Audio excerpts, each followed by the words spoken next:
too. So welcome to the 1990 series. My name is Amanda O'Shea, the Loving Life Coach from the Serendipity Experience. And I have with me today two of my favorite people, Karen and Mark Miller from Surrey, Greater Vancouver, down there near the border of Canada and the States. How are you doing? We're Great. good. So good to Thank see you. Yeah. Yes. It's so good to see you too. When I thought about you guys, and it was so obvious that you were going to be part of the 90 in 90, and the word, the title "Double Trouble" popped into my head because that's how I see you two. Which one's more trouble? Well, this is it. You saw him pointing, right? But it's like, yeah, it depends on where you're at, right? Who's the trouble? It's always the other one. Double trouble. Mark and Karen, it's 5 years ago that we met in when you guys came over to visit Spain for the very first Viva event, and there was this real instant connection. Yes. Right from the get-go, we walked in and it was like Amanda just beaming and welcoming us to this. Your feeling was such a treat. It was amazing. If I remember, didn't you lose your luggage or something? Is that right? a couple of days we didn't have anything. Now I remember. That's right. And I love those kind of events where you have these connections with people that are just, it's almost like, and that's how it feels like me for you guys. I feel like, oh, I'm calling family, or I feel, and just to see your photos when they pop up and stuff like that, there is such a wonderful connection. I think one of the funniest memories I have of you two is, I don't know how many years ago, but there was some naked gardening day. Do you remember? Yeah. Do you remember that? We do it regularly. International Naked Gardening Day. That's right, in May. In May. So Yeah. is that a worldly event, or is that just a Canadian event, or is that? No, it's a world event. It was shared by my niece first. I think she just thought it was funny, and Mark and I got involved, and then we had a few friends who joined us. Have done it a few times as well, and the first time we did it, it was actually cold, even though it was sunny. So it was funny going out there and getting the pictures. But yeah, how funny! And I remember seeing that and just cracking up, because it was like, you buy these like cards in the shop that have this kind of image, but it was you two, like the head popping out of the hedge or something. Keeping our heads with it. Yeah. And you talk about double trouble, about the luggage. I thought that was funny that you brought that up, because I'd forgotten. But at the time, we really thought that it was going to make a difference that we were wearing the same clothes for like 3 days before our luggage arrived. And nobody notices at all. It's just interesting how we have that dichotomy too, right? Where you're worrying or thinking about something like that. So yeah, it's funny. And it is, well, you guys have been quite, what are you up to these days? What is Double Trouble up to? I've actually had a few years of getting a lot closer to my family. There's been a lot of personal things that have been happening. I lost a sister a year ago, and I helped put another sister into care for dementia a few years ago. So it's been a very interesting time connecting up again more so with family. We've become closer as people have gone through stuff. And I think that's so typical, as you were talking about it earlier, about when you had the fire come into your world. And so things change as a result of that. But I've had a lot of my time and attention with family lately. So that's kind of where my time has been. And it's been beautiful to find this connection with family, because they're from upstate New York, and I've lived away from home since university. So to me, I'm more like the visitor that goes there. I'm not someone who's living in that. So it's been a beautiful experience of finding family and real deep connection again, as you speak of. Oh, that's nice, Karen. And are you retired completely? You were nursing, right? You were Or No, you? I'm not retired. I'm still working. I have some clients, but let's say online. But my major work is that I'm a nurse in a brain injury group home. We have two of them. So there's 22 guys and women, and I'm their nurse. And I just have so much fun helping them to go through their experience. And it was interesting. I saw a comment or a quote by Voltaire not long ago that talked about humor and bringing that to the patient while the patient heals themselves. And I'll have to get the quote out and actually give you what the real quote is. But I thought it is such a beautiful thing because I'm taking clients to doctor's appointments, and a lot of them are going through major stuff right now. Like we're losing a couple of guys probably to cancer. And when you take these people in the car with you and you're singing and laughing and having fun with them, and they're always thanking you for taking them on that adventure, or you're with them when their doctor's appointments are 3 hours long because there's a waiting time that they were not expecting, and neither was the doctor. And to sit with these people and that they're just having a very pleasant, quiet, calm time for 3 hours is an event. Yeah. So I love that too. I'm sharing feeling with people who are going through stuff. Right. And it's just a complete joy. Wow. One gentleman, he died a few years ago, but it was the funniest thing because we have a Canadian singer up here. I can't think of her name right now. Ryder, is her last name? I think Serena Ryder. Serena Ryder, and she had this song that was like, "Get up, something like that," And so this one gentleman, he was quite weak, and he used a walker and whatnot. And when he got into my car, the house supervisor says, "Now you get strong and you make sure you don't make Karen work too hard," So anyway, it was so funny because on the way home, Serena Ryder's song was playing. And when I'm singing this with him, it was like he jumped out of that car like I've never seen anything. Because he was just responding to the music and the feeling. And it's just amazing to be with people as they're going through these things. I said, I think I squeezed this poor man's hand more than he did when he went through a bone biopsy last week. It's like, it's beautiful to be with people. And the feeling to me has always been what's most important about this that we share. So to me, it's like, I feel like it's a gift to be with people. And the feeling is what Sid was always telling us. And that's the truth. Yeah. When you take that with you. And Karen, you've been around this understanding, like the principles understanding, for many years, and Mark too, haven't you? Mark longer than me. Yeah.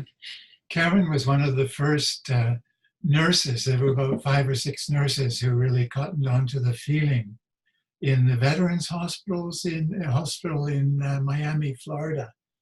And the Roger Mills and Rick Suarez had caught on to it. They were top doctors or psychologists.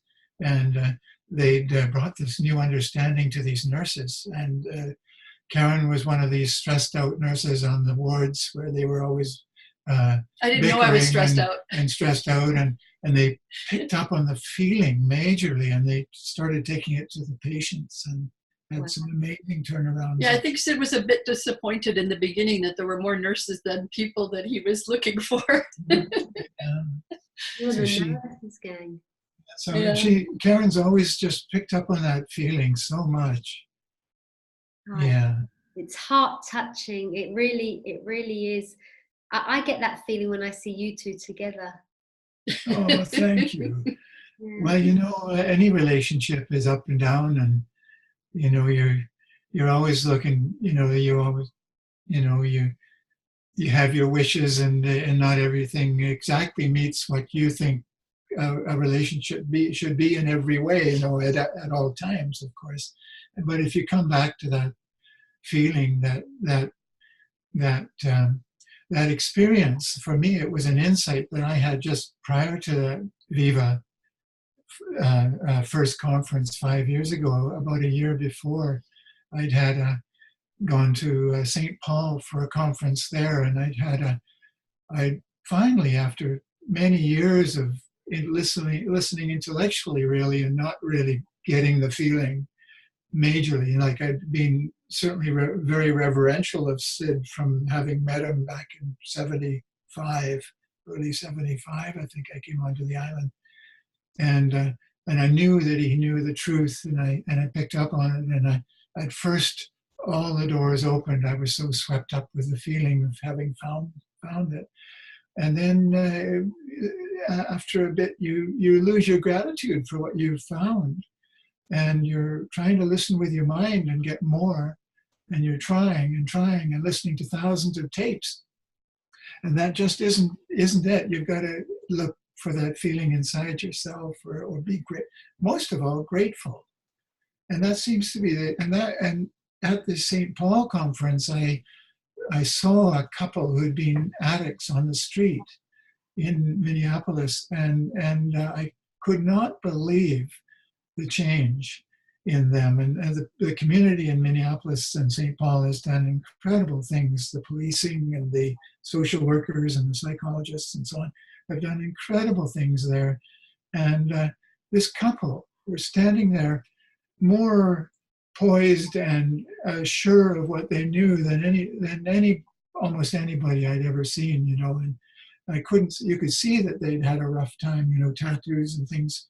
And that was the beginning of my eyes finally opening up. And then it went on to the policing and to Rita Shuford talking about, from her own extreme groundedness, about the feeling being the essence of what this understanding is. And when I left that conference, I was so filled with appreciation and beauty. I was weeping with the appreciation of what this was bringing in to my heart. And I came back and was sharing with our friend Sandra, and no one else can really hear exactly what you're saying, of course, but she at least was listening and appreciating that I'd had an experience. And the door I was gifted with this incredible gift of a whole state of mind, a whole state of consciousness that I never even knew existed. And it was like nothing that I did.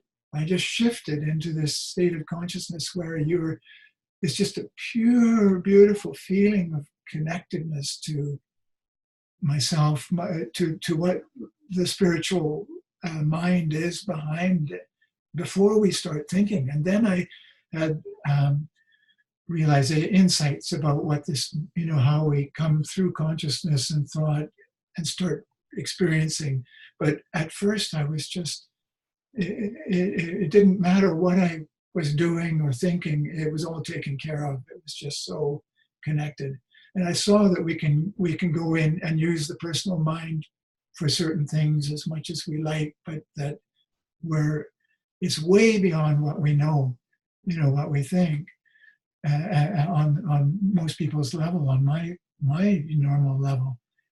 And it just opened, and from there on, I've just known that exists. So it just brings a lightness to your heart, whereas I used to be a very serious guy and got myself into all kinds of trouble being serious, overworking, forgetting about my first family, getting irritable with my kids, all the things that go with being super serious. And on that plane of existence, you're just going to have no end of trouble.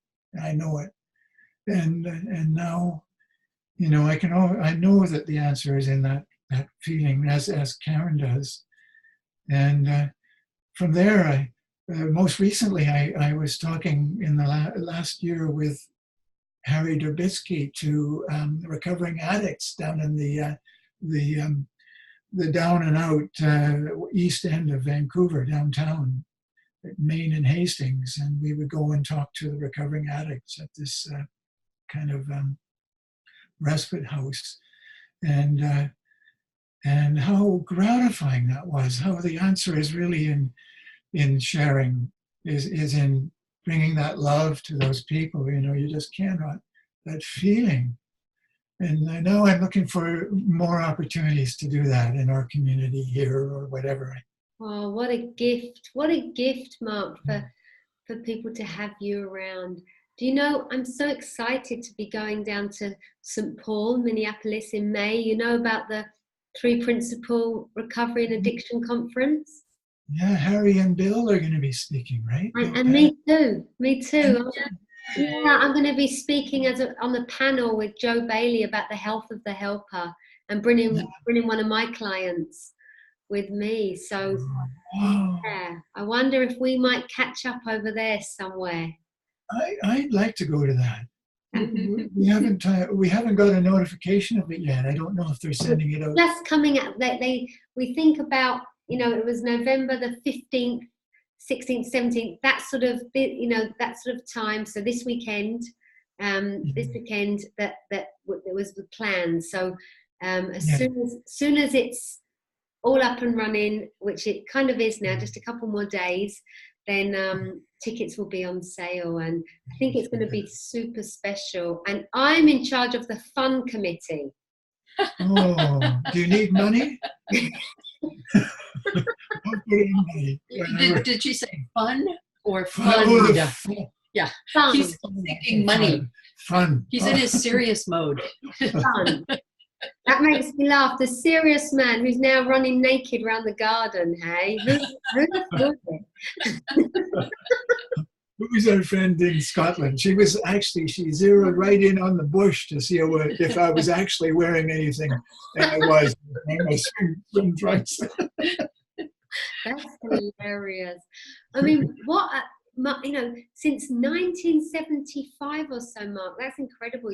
You were on Salt Spring Island, and you were. I just went over to see a friend who I'd known had moved to the island. I went to elementary school on Salt Spring before that, but many years after I was just going back.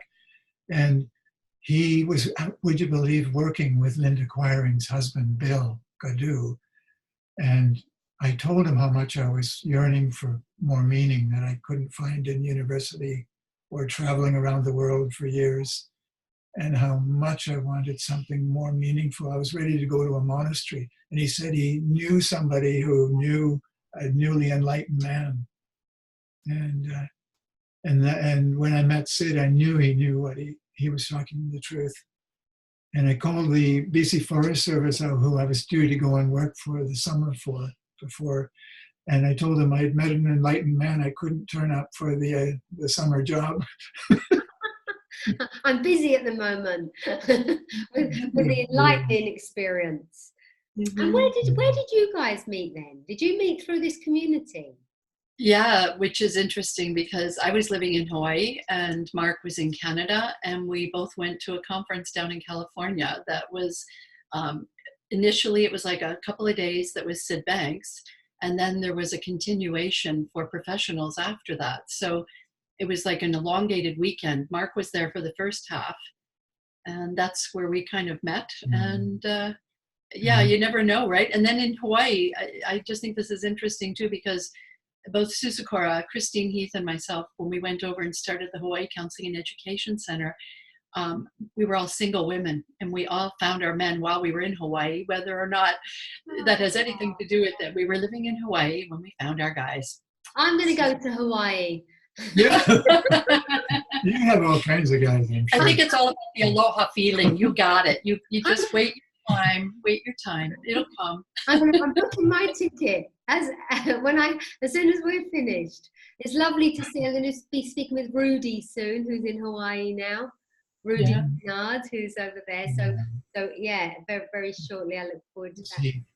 We were having a little chat before we came on, and we were talking about double trouble, and we were talking about we started talking about the coin and the double sides of a coin. And Karen, do you want to share a little bit more about how you kind of see that? Well, you know, you can look at it in a million ways, but how I see it is that for the longest time, and initially when we started learning about the principles, I think people were thinking that you were going to somehow just live in nirvana and that everything was just going to be beautiful. And now that you found the secret, and it's so nice for people to realize life is all of it. It's everything, and every emotion that we have is a worthwhile and wonderful thing to have, because it's just all part of what takes you up and down and gives you that ability to experience everything. Like, that's a gift to see both sides of it. So as much as I've seen a lot of, let's say, medical conditions and concerns in my family and all of that, it has brought us closer together. There's been so much love. There's been so much joy and all these beautiful pieces that come with this. And it's like shocking, I think, to almost experience it in a way that is so much more than what you could ever have imagined. You know, like my sister who passed away, it was like there was no way that you could have expected that in her worst medical condition was probably the most joyous time of her life. Family came together and people were there that, you know, even me reaching her by phone, I'd had both my knees replaced so I couldn't fly. And I called her and reached her, and that was almost impossible. Her phone was never plugged in, or there was always a problem. And I got to speak to her for an hour, like a week before she passed, and to be there as part of the family when, and to see all the love that was around her, Yeah. you know, and just who would have expected that her worst time was her best time? And that's just one example of it. I see it constantly in all of it. You know, we have our ups and our downs, and that's the beauty of life, is just seeing every piece is there, and just to experience it rather than to be judging it, thinking about how it should be, and just to be relaxed about it. It's eye-opening because you're not knowing. When I started learning this, I remember there was excuse me, a woman who came, and so many people kept talking about how much wonder she had. And wonder wasn't a word that was something I related to a lot. It was like, you know, it goes with the Disneyland or something, Wonderland. But when we started talking about wonder, and I loved thinking about, and I guess that's how we keep growing, is that you see something other than what you had seen before. So the word wonder to me was just so fascinating. And I loved how I was able to start seeing it in others and in myself, because it is there. But it's like, I think part of what I do in my work is just giving people a way to see there's something beyond what they're thinking. It's like you're just seeing what a sense of wonder is. It's an amazing thing to have that. And I don't know, it just surprises me, I think, to no end, that when I first started seeing this, I knew all of the feelings that weren't so easy, you know, being overwhelmed, or being, you know, we used to be backstabbing and griping and complaining in the ICU, and I never thought much about that. But when I started learning about things like content, what the heck is that? Like, that wasn't a word that was in my vocabulary. I only knew contented cows. This was a commercial from the Borden Milk Company or something. Content and wonder and things like that were just such a nice, the other side of the coin. Yeah. And I think we're constantly showing clients or people, and without words, to show them that there is another side to the experience, right? That's all we're ever doing. You said you're going to be on the fun committee for the conference coming up. It's like, that's wow. what happens. You And share comedy or music, or there's something that it lifts people. Yeah, keeping it light, isn't it? Yeah. And I do see it like, you know, I use that a lot, whether it's metaphorically speaking, but we have experience, and it's like, I don't know, we get the guy, we don't get the guy. You know, we have kids, we don't have kids. We get the job, we don't get the job. We do this, we don't do this. It's the same, but it's different. But it's still the same coin. You know, we do it or we don't do it. We see it or we don't see it. We catch it. It's when we are thinking about it that makes it so bad. When people think, I wanted that job, and what did I do wrong? Or why doesn't he like me? How come I'm not getting a second date? Wow. To me, when you get relaxed about it and just see that there's, like you say, you get it or you don't. Yeah. That's life. You know, if I didn't get a job, I just see it as it wasn't mine. You know, when we were looking for homes, if you didn't get it, it was like, well, it wasn't ours. Yeah. Like, there's something to be said about not having anything on your experience, just experiencing it. This is when Sid said, go live it. To me, that's what it is. You're just going out and living it. And sometimes you're kind of like, oh, I'm not handling this so great. Or other times you're like, gee, it's so easy. when I'm not thinking about how I should, what I have to do, there's a whole different experience. Yeah, too much thinking and not enough being, really. Yeah.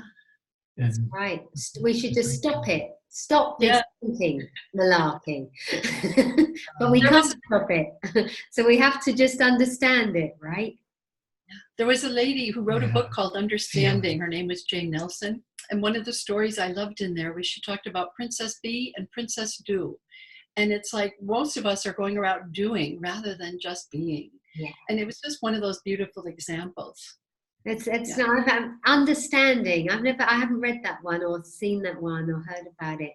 Okay. So, you know, all of us are doing what we can in our little way, aren't we, to just keep still, being part of this, and I suppose we just spread the message, or we share the love, or whatever it is, as it just happens. I don't know that we're planning to do that. It's just Yeah, some of us seem to have more of a nudge, like you say, Mark, to get out there and share with the homeless, or share with the people in recovery, or share with whatever. I don't know that yeah, we plan that. It just, I can't stop it.